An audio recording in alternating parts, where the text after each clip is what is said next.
नमस्कार। मैं वीके शास्त्री अपने चैनल के माध्यम से आप सभी दर्शकों का बहुत बहुत स्वागत करता हूं। कुंभ में शनि के शेष 416 दिन, क्या कभी कष्टों से मुक्ति मिलेगी? जी हाँ, शनिदेव ने 17 जनवरी 2023 को राशि परिवर्तन किया था और मकर राशि को छोड़कर कुंभ राशि में गोचर किया था। कुंभ राशि शनिदेव की मूल त्रिकोण राशि है और अपनी मूल त्रिकोण राशि में शनिदेव बहुत अच्छा फल देने के लिए जाने जाते हैं।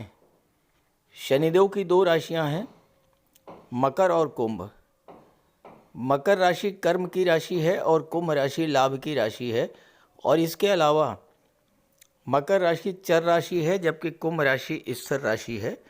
मकर को छोड़ करके कुंभ में आने पर शनिदेव बहुत अच्छा फल प्रदान करते हैं, लेकिन ऐसा आपके साथ कुछ भी नहीं हो पाया। दरअसल कुंभ राशि में आने के बाद से ही शनिदेव लगभग 1 वर्ष तक स्वयं में पीड़ित रहे। क्यों पीड़ित रहे, इस पर विस्तृत चर्चा शनिदेव के पिछले वीडियोस में की जा चुकी है।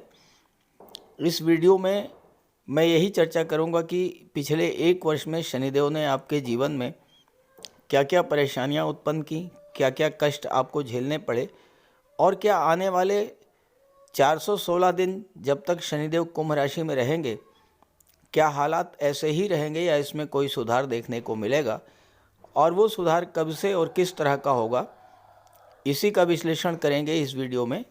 ये विश्लेषण आपकी चंद्र राशि के आधार पर किया जा रहा है और वीडियो के अंत में मैं आपको शनिदेव के उपाय भी बताऊंगा। तो ये है वृषभ राशि के जातकों की कुंडली। आपके लग्न के स्वामी हैं दैत्य गुरु शुक्र। शुक्र शनि के भी मित्र हैं और शुक्र राहु के भी मित्र हैं। और शनि का गोचर कुंडली के दशम भाव में है, जहाँ से आपके कैरियर का विचार किया जाता है, और राहु का गोचर आपकी कुंडली में लाभ के भाव में है। देवगुरु बृहस्पति की राशि में है और इस समय राहु अत्यंत शुभ फल देने के लिए बाध्य हैं, चूँकि शुभ ग्रह की राशि में हैं।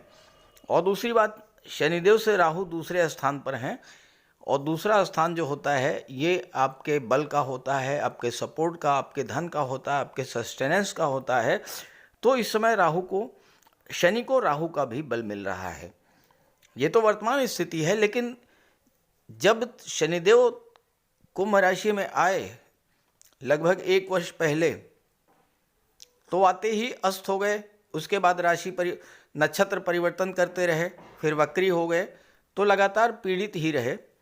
और इसका जो सबसे पहला प्रभाव पड़ा होगा वो आपके मन मस्तिष्क पर पड़ा होगा और आपके स्वास्थ्य पर, क्योंकि शनि की दृष्टि 12वें भाव पर पड़ रही थी और 12वां भाव जो है ये अस्पताल का होता है और खर्चों का भी होता है। आपके मन में आलस्य की प्रवृत्ति बढ़ी होगी, काम को टालने की प्रवृत्ति बढ़ी होगी, आज का काम कल करेंगे, ये आपके नेचर में आ गया होगा। और इसका दुष्परिणाम ये हुआ होगा कि कोई भी काम आपका पूरा नहीं हो पाया और मन में निराशा भरती चली गई, संघर्ष बढ़ता चला गया, कार्यों में देरी हुई, काम अधूरे रह गए। और कई बार तो ऐसी स्थिति भी आई होगी कि आपके मन में ये आया होगा कि सब कुछ छोड़ छाड़ करके कहीं एकांत स्थान पर चले जाएं, जहाँ कोई ना हो, जहाँ जाकर आपको थोड़ी शांति मिले, थोड़ा सुकून मिले। तो अगर ऐसा आपके साथ हुआ हो तो ज़रूर कमेंट करके बताइए। आप कोई भी कार्य कर रहे हों, चाहे पढ़ाई लिखाई या कंपटीशन की तैयारी या कोई व्यापार व्यवसाय, आधे अधूरे मन से आपने उस कार्य को किया होगा, पढ़ाई पर फोकस नहीं हुआ होगा, कंसंट्रेशन डिस्टर्ब होता रहा होगा। और कई बार तो ऐसी नेगेटिव फीलिंग आपके मन में आई होगी कि छोड़ो सब कुछ नहीं होने वाला, ना नौकरी मिलने वाली है, ना जॉब मिलेगा। और कभी कभी निराश होकर के आपने सब कुछ छोड़ भी दिया होगा। कमेंट करके बताइएगा, इस तरह का आपके साथ ज़रूर हुआ होगा। आपका कोई व्यापार व्यवसाय था या कोई नौकरी आप कर रहे थे, वहाँ भी आपका काम में मन नहीं लगा होगा, काम को कल पर टालने की प्रवृत्ति बढ़ी होगी। परिणाम ये हुआ होगा कि कार्य समय से पूरे नहीं हो पाए होंगे, अधूरे कार्यों को पूरा करने में आपको बहुत ज़्यादा संघर्ष करना पड़ा होगा। और आपके स्वभाव में एक अजीब तरह का रूखापन, चिड़चिड़ापन आ गया होगा और इससे आपका दाम्पत्य सुख भी प्रभावित हुआ होगा। अब शनि आपके कुंडली के 12वें भाव पर दृष्टि डाल रहे थे तो आपके खर्चे बिला वजह के बढ़ गए होंगे, अस्पताल या कोर्ट कचहरी के चक्कर लगाने पड़े होंगे। शनि की दृष्टि चौथे भाव पर पड़ी तो आपने कोई प्रॉपर्टी खरीदी होगी तो उसमें कोई विवाद उत्पन्न हो गया होगा, पैतृक संपत्ति को लेकर के विवाद हुआ होगा, आप कोई मकान बनवा रहे थे, भवन निर्माण करा रहे थे, वो कार्य आपका पूरा नहीं हो पाया होगा, माँ का स्वास्थ्य खराब हुआ होगा। और अगर आप राजनीति में थे तो वहाँ भी आपको बहुत ज़्यादा उठापटक देखने को मिली होगी।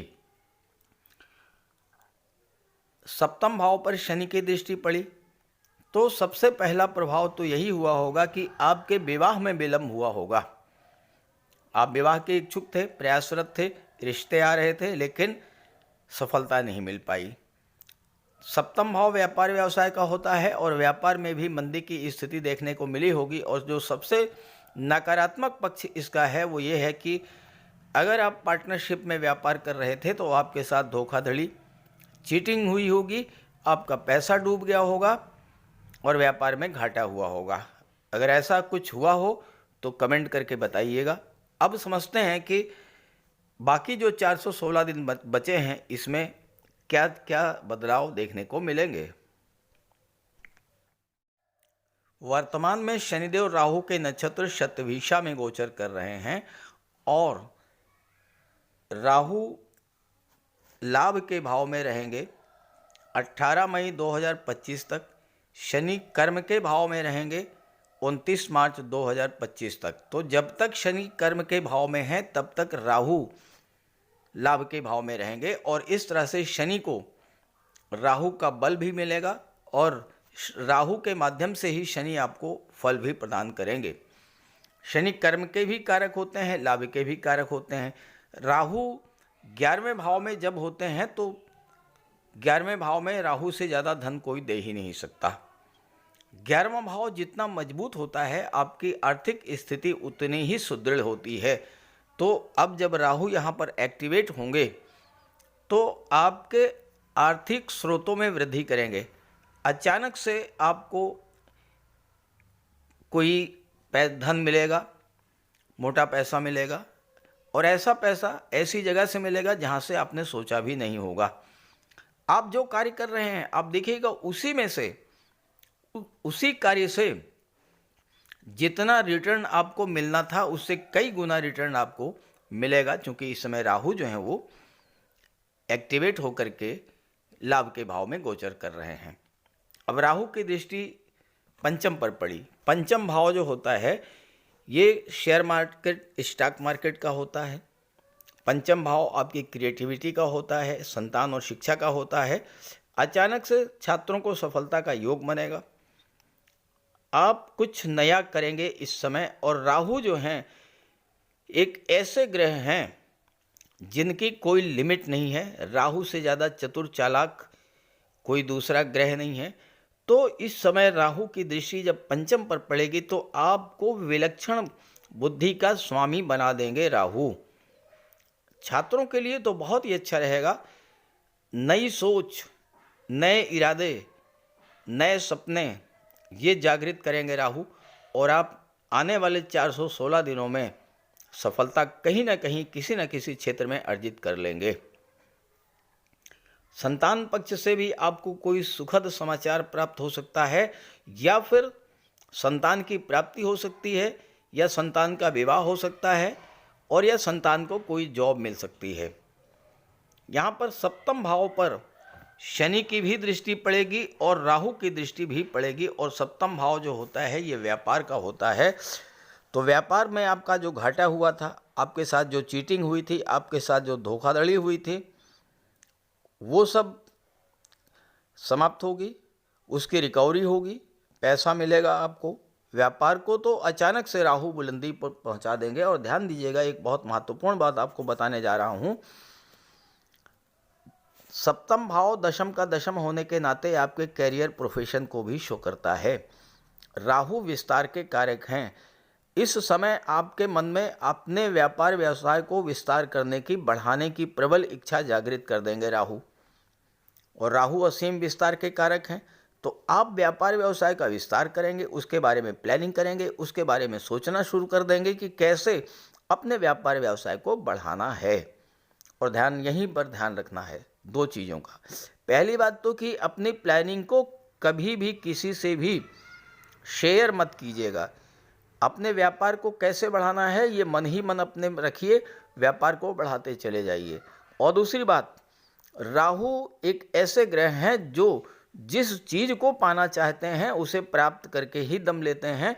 राहु लीगल इलीगल नहीं देखते। यहीं पर आपको सावधान रहना है।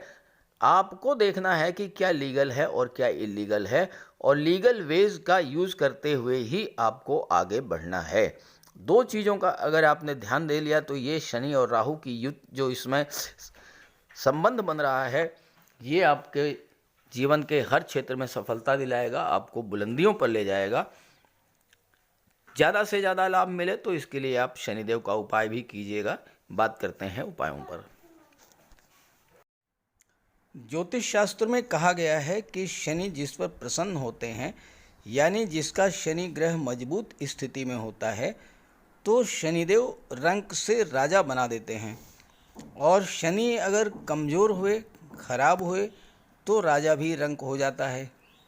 शनि के मजबूत होने से लोहा, मशीनरी, कारखाने से जुड़े व्यापार में तरक्की होती है, कोर्ट केस में विजय मिलती है, कार्यों में सफलता प्राप्त होती है, सांसारिक समस्याओं से मुक्ति मिलती है। और शनि को न्याय का प्रतीक माना गया है। यदि शनिदेव मजबूत हैं तो आपके साथ अन्याय नहीं होता। जब शनि खराब होते हैं तो बड़े से बड़े कष्ट झेलने पड़ते हैं। तो बात करते हैं शनि के उपायों के बारे में। ऐसा कोई भी कार्य ना करें जो कि शनि को पसंद नहीं है। शनिदेव को इलीगल कार्य पसंद नहीं है। झूठ, फरेब, छल, कपट, धोखाधड़ी, बेईमानी, ये सब शनिदेव को पसंद नहीं है।